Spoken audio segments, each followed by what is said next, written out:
Indigo जो देश की सबसे प्रॉफिटेबल एयरलाइन है वो अब बर्बाद होने वाली है।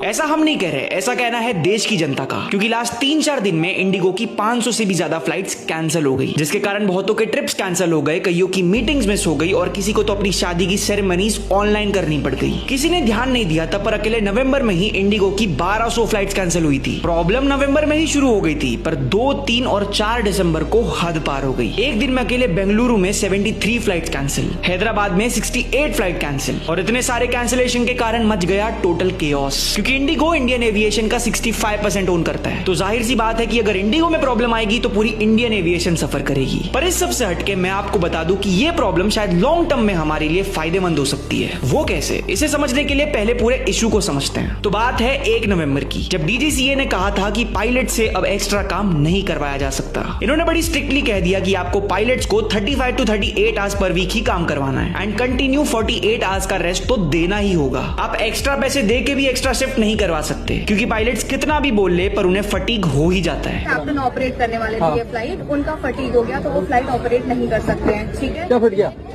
फटीग। जैसे ही ये रूल मैंडेट किया गया, इंडिगो में क्रू की भारी कमी हो गई, क्योंकि इंडिगो एक बजट एयरलाइन है जो पायलट्स को थोड़ा एक्स्ट्रा देके उनसे एक्स्ट्रा काम करवाती थी। पर रूल आने के बाद ऑब्वियसली वो अब ये नहीं करवा पा रही, जिसके चलते मल्टीपल डिलेस एंड कैंसिलेशन देखने मिले। और इस आपदा को दूसरी एयरलाइंस ने अपने लिए अवसर में बदल दिया और टिकट्स के प्राइस 5 से 6% बढ़ा दिए। मजाक नहीं कर रहा, पर इस समय आप दिल्ली से दुबई सस्ते में जा सकते हो एज कम्पेयर टू दिल्ली से मुंबई। ये देख के समझ में आ रहा है कि टिकट प्राइस के ऊपर कैप लगाना कितना इंपॉर्टेंट हो गया है, क्योंकि मौका मिलते ही ये एयरलाइंस वाले लूट मचा देते हैं। कुंभ के दौरान भी इन्होंने ऐसा ही किया था। अब फिलहाल तो हमें इस प्रॉब्लम से डील करना होगा, पर लॉन्ग टर्म में अच्छी बात यह है कि इस रूल के कारण फ्लाइट्स और सेफ हो जाएंगी और एम्प्लॉयमेंट भी बढ़ सकते हैं। और एक बात और आपको बता दूं जो शायद कोई और नहीं बताएगा, और वो ये है कि ये प्रॉब्लम इतनी इंपैक्टफुल इसीलिए बन पाई क्योंकि हमारे पास इंडिगो और एयर इंडिया के अलावा ज्यादा ऑप्शंस नहीं है। आज हमारी इंडियन एविएशन एक डुओपोली बन गई है and this was a down side of it. आपको क्या लगता है ये प्रॉब्लम और कितने दिन चल सकती है? अपने ओपिनियंस हमें कमेंट्स में बताओ और जल्दी से फॉलो कर दो इंडिया इन लास्ट 24 आवर्स।